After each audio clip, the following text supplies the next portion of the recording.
হে আল্লাহ, আপনি আমাকে ধৈর্য, সহ্য এবং সাহস দান করেন, যাতে মানুষের যত খারাপ পরিচালনা আছে সবকিছু থেকে আমি বেঁচে থাকতে পারি। হে আল্লাহ, তুমি আমার ইমানকে কবুল করো আর আমার পরিপূর্ণ হেদায়েত দান করো। তো এসব কথা বলতেছি কারণ আছে। তো বাড়ির কচু গাছ থেকে আমি লতি উঠাইলাম, আর কারণটা আপনাদের সাথে শেয়ার করব। তো আজকে আমার অনেক মন খারাপ আর শরীরটাও খুব ভালো না, ঠান্ডা লাগছে, জ্বর আসছে। তো এর মধ্যে রান্না করতেছি, তো রান্না তো করতেই হবে, মুখে কিন্তু একদম রুচি নাই, কিছু খেতে পারতেছি না।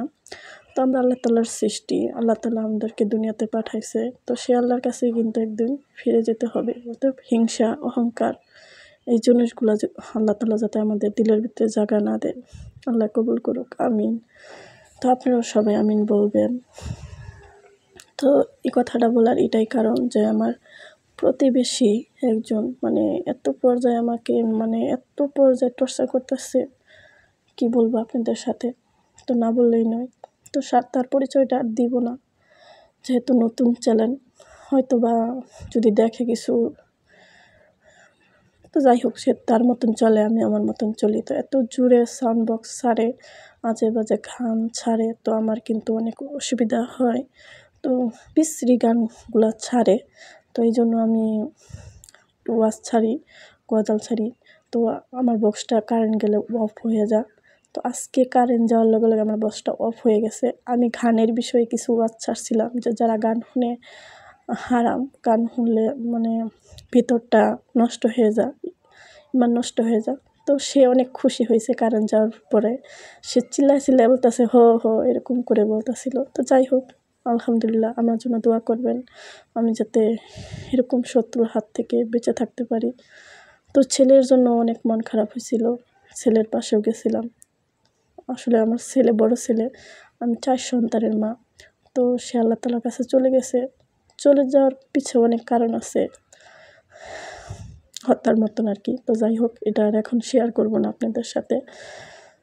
তো বললাম না আমার শত্রু, তো তার মাধ্যমেই হয়েছে। তো যাই হোক, গিবত করতে না, আর গিবত আমার কাছে মনে হয় না এটা গিবত, কারণ এটা সত্য ঘটনা। আমি একজন মা, আমার যখন মনে হয় আমার কলিজাটা ফেটে যায় যে সে কেন এরকম কাজ করলো, কী দোষ করছিলাম আমি, সে আমার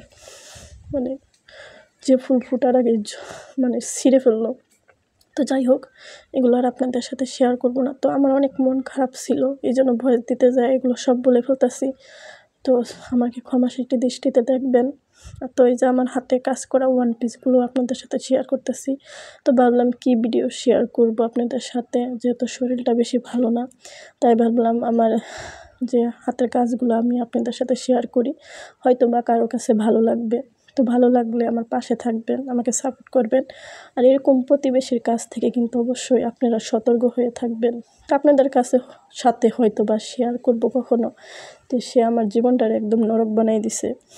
তো দেখা যাক কি হয়, আল্লাহ আমাকে ধৈর্য দান করুক, আমি যেন ধৈর্য শক্তি না হারাই। তো আমি যত একটু পর্দা করার চেষ্টা করি, একটু মুখ বান্ধা থাকি, তো বাহিরে বের হলে মনে হয় সবাই আমারও চিনা, কেউ আমার চিনে না, আমাকে মুখ বান্ধুরি বলে বকা দেয়। তো দেখ, আলহামদুলিল্লাহ। তো এই জন্য মন অনেক খারাপ হয়ে যায় মাঝে মাঝে। এই জন্য আপনাদের মাঝে আসা, আপনারা যদি আমাকে ভালোবাসেন এবং আমার পাশে থাকেন, তাহলে হয়তো বা আমি একটু ভালো থাকতে পারবো মানসিক দিক থেকে। আর যেহেতু আমার মা বাবা নাই, তো কার কাছে যাব বলেন, বোনেদেরও আমরা 3 বোন, তো বোনেদেরও অনেক কষ্ট।